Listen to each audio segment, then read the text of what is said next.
Welcome back to tempting bowls, India's tasty and healthy recipes. నేను మీ సిరి Santosh. Tempting bowls లో ఈరోజు summer special చల్ల మిరపకాయలు ఎలా చేసుకోవాలో చూద్దాం. వీటినే ఊర మిరపకాయలు, మజ్జిగ మిరపకాయలు, ఉప్పు మిరపకాయలు ఇలా రకరకాలుగా పిలుస్తుంటారు. ఉప్పుగా, పుల్లుగా, కారం కారంగా ఎంత బాగుంటాయో కదండి. మామిడికాయ పప్పు, చల్ల మిరపకాయలు, అసలు ఆ కాంబినేషనే అద్భుతంగా ఉంటుంది.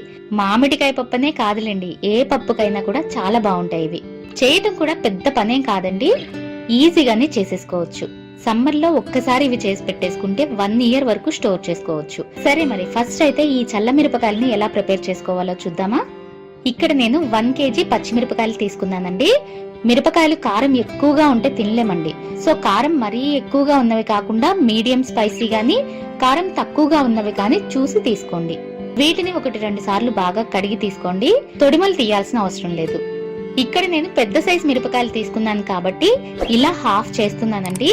ఇవే మీరు చిన్న కాయలు తీసుకున్నట్లయితే నిలువుగా మధ్యకు చీల్చుకుంటే సరిపోతుంది. ఇలా మిరపకాయలన్నీ కట్ చేసి పక్కన పెట్టుకోండి. ఇప్పుడు ఒక కంటైనర్ లో 2 లీటర్స్ మజ్జిగ పోస్తున్నానండి. ఈ మజ్జిగ కోసం ఫ్రెష్ పెరుగే యూస్ చేయాల్సిన అవసరం లేదు, పుల్ల పెరుగైనా కూడా యూస్ చేయొచ్చు. 1 kg మిరపకాయలకి 2 లీటర్స్ మజ్జిగ కరెక్ట్ గా సరిపోతుందండి. మజ్జిగ కొంచెం మిగిలినా పర్వాలేదు, కానీ మిరపకాయలు మజ్జిగలో మునగకపోతే మాత్రం ఉప్పు పులుపు మిరపకాయలకి సరిగా పట్టదని మాత్రం గుర్తుంచుకోండి. ఇందులో 200 గ్రాములు కల్లుప్పు వేస్తున్నానండి. అలాగే 60 ml నిమ్మరసం కూడా వేసుకోండి. మిర్చికి పులుపు కూడా పట్టి చాలా టేస్టీగా ఉంటాయి. అలాగే 1 టీ స్పూన్ ఇంగువ కూడా వేసి మొత్తం ఒకసారి బాగా కలపండి.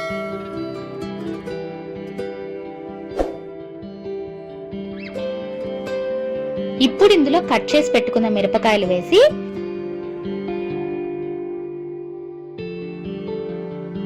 ఒకసారి కలిపి మూత పెట్టి 2 రోజులు అలా పక్కన పెట్టేసేయండి. 3వ రోజున మొత్తం ఒకసారి బాగా కలిపి మజ్జిగలోంచి మిరపకాయలని తీసి ఒక ప్లాస్టిక్ కవర్ పైన వేసి ఒక రోజంతా ఎండనివ్వండి. మజ్జిగని ఎండలో పెట్టాల్సిన అవసరం లేదండి, అలాగే ఫ్రిడ్జ్ లో స్టోర్ చేయాల్సిన అవసరం కూడా లేదు. మూత పెట్టి రూమ్ టెంపరేచర్ లోనే అలా పక్కన పెట్టేసేయండి. ఈవినింగ్ కి చూస్తున్నారు కదా, మిరపకాయలు ఇలా కలర్ చేంజ్ అవుతాయి. ఇప్పుడు వీటిని తిరిగి మళ్ళీ మజ్జిగలో వేసి నైట్ అంతా సోక్ చేయండి.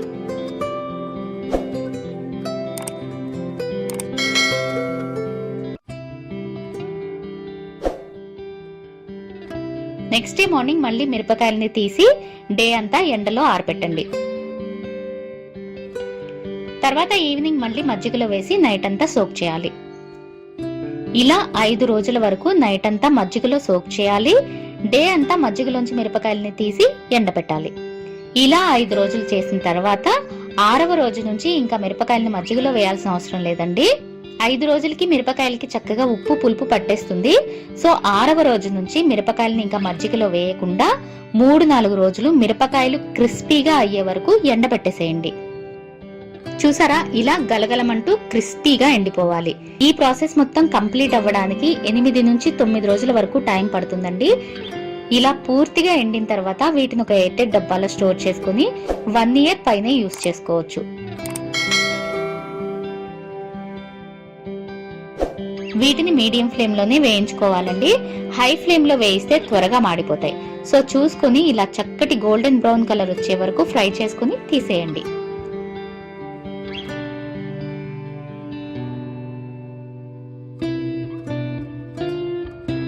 ఇంతేనండి, స్పైసీ అండ్ టేస్టీ ఊర మిరపకాయలు రెడీ. వీడియోలో నేను చెప్పిన కొలతలన్నీ 1 kg మిరపకాయలకి కరెక్ట్ గా సరిపోతాయండి. మీరు యాజ్ ఇట్ ఈస్ ఫాలో అయిపోవచ్చు. ఒకవేళ మీరు మిరపకాయల క్వాంటిటీ ఎక్కువ తీసుకుంటున్నట్లయితే ఇంగ్రీడియంట్స్ ని డబుల్ చేసుకోండి. నోటికి ఉప్పుగా పుల్లగా భలే ఉంటాయిలేండి. ఎంతైనా మన తెలుగు వంటల రుచే వేరు కదా. సో మిస్ అవ్వకుండా ఈ సమ్మర్ లో మీరు కూడా ట్రై చేసి ఎలా ఉన్నాయో మాకు కామెంట్ చేసి చెప్పడం మాత్రం మర్చిపోకండి.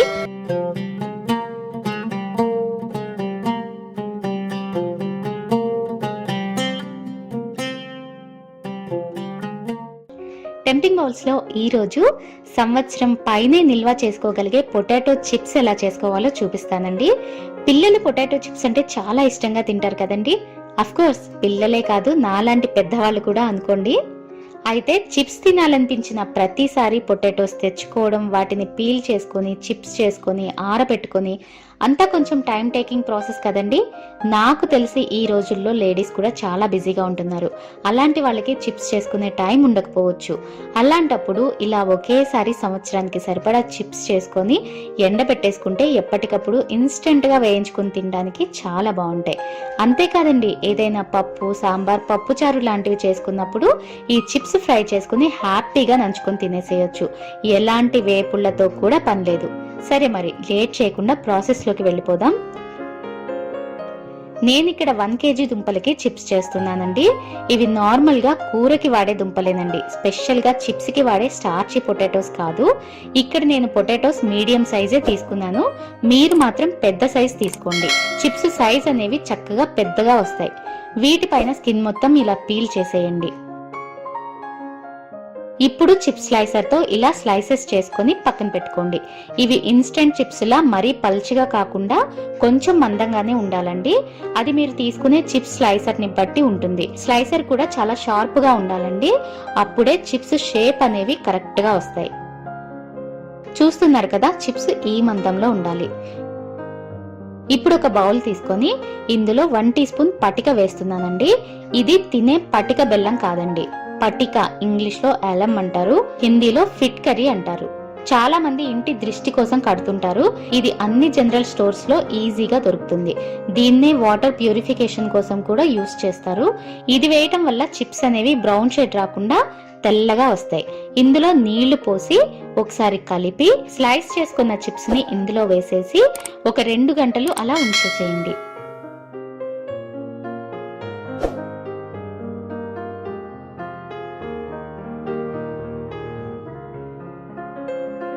రెండు గంటల తర్వాత చిప్స్ ని ఈ నీళ్ళలోంచి తీసేసి ఒక బేసిన్ లో వేసుకొని 4-5 సార్లు శుభ్రంగా కడిగి పక్కన పెట్టుకోండి.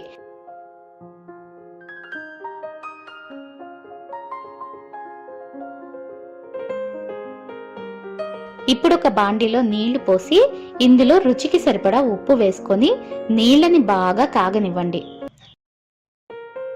నీళ్లు కాగిన తర్వాత కడిగి పెట్టుకున్న చిప్స్ ని వేసి ఒక 7-8 నిమిషాలు హై ఫ్లేమ్ లో ఉడికించుకోండి.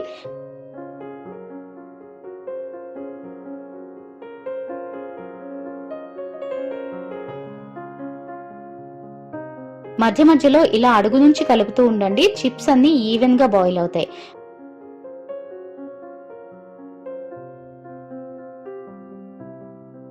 మరీ మెత్తగా ఉడికిపోకూడదండి. జస్ట్ ఇలా ప్రెస్ చేసి చూడండి, ఈజీగా కట్ అయితే చాలు. నేను ఇక్కడ కరెక్ట్ గా 8 నిమిషాలే ఉడికించానండి. ఇలా 8 నిమిషాలు ఉడికిన తర్వాత వీటిని నీళ్ళలోంచి తీసి ఒక బేసిన్ లో వేసుకోండి.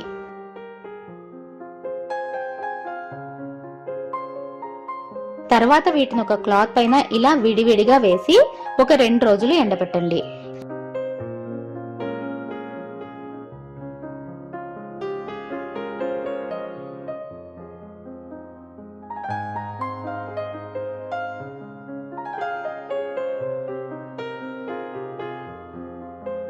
ఎండ బాగా ఉండటం వల్ల నాకు 2 రోజులకే ఇలా క్రిస్పీగా ఎండిపోయాయండి. దుంపలు స్లైస్ చేసేటప్పుడు కొంచెం మందంగానే కట్ చేశాను కదండి, కానీ ఎండిన తర్వాత చూసారా, చిప్స్ ఇలా పల్చగా ట్రాన్స్పరెంట్ గా అవుతాయి. ఇప్పుడు వీటిని ఒక ఎయిర్టైట్ డబ్బాలో స్టోర్ చేసుకుంటే మీకు 2 ఇయర్స్ అయినా కూడా పాడవకుండా ఫ్రెష్ గానే ఉంటాయండి.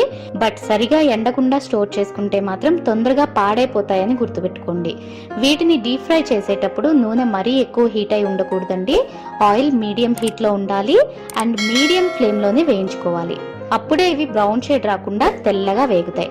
అండ్ ఇవి చాలా ఫాస్ట్ గా వేగిపోతాయి కాబట్టి వేసి వెంటనే తీసేస్తూ ఉండండి. చూస్తున్నారు కదా, చిప్స్ ఏమాత్రం బ్రౌన్ షేడ్ రాకుండా చక్కగా తెల్లగా ఉన్నాయి కదండి. పిల్లలకైతే ఇలా డైరెక్ట్ గా వేయించి పెట్టేసేయండి. పెద్దవాళ్ళకి సర్వ్ చేసేటప్పుడు మాత్రం కొంచెం ఉప్పు కారం వేస్తే స్పైసీగా చాలా బాగుంటాయి. ఇందులో నేను కొంచెం ఉప్పు కారం వేసి టాస్ చేశానండి. ఇలా ఒక్కసారి ట్రై చేయండి. మార్కెట్లో కొన్న వాటి కంటే కూడా మీరే బాగా చేస్తారు. మార్కెట్లో దొరికే చిప్స్ కొనుక్కునే కంటే ఇలా ఇంట్లోనే 10 kg పొటాటోస్ కి చిప్స్ చేసి పెట్టేసుకున్నారంటే చక్కగా సంవత్సరం అంతా హ్యాపీగా తినొచ్చు. ఏమంటారు? తప్పకుండా ట్రై చేస్తారు కదూ. మరి ట్రై చేస్తే ఎలా ఉందో మాకు కామెంట్ చేసి చెప్పడం మాత్రం మర్చిపోకండి. ఇలాంటి మరిన్ని రెసిపీస్ కోసం టెంప్టింగ్ బౌల్స్ యూట్యూబ్ ఛానల్ని సబ్స్క్రైబ్ చేసుకొని పక్కనే ఉన్న బెల్ ఐకాన్ని యాక్టివేట్ చేసుకోండి. టెంప్టింగ్ బౌల్స్ ని ఫేస్బుక్ అండ్ ఇన్స్టాగ్రామ్ లో కూడా ఫాలో అవుతూ ఉండండి. మరో మంచి రెసిపీతో మళ్ళీ కలుద్దాం. అంతవరకు ఈట్ హెల్దీ, స్టే హెల్దీ.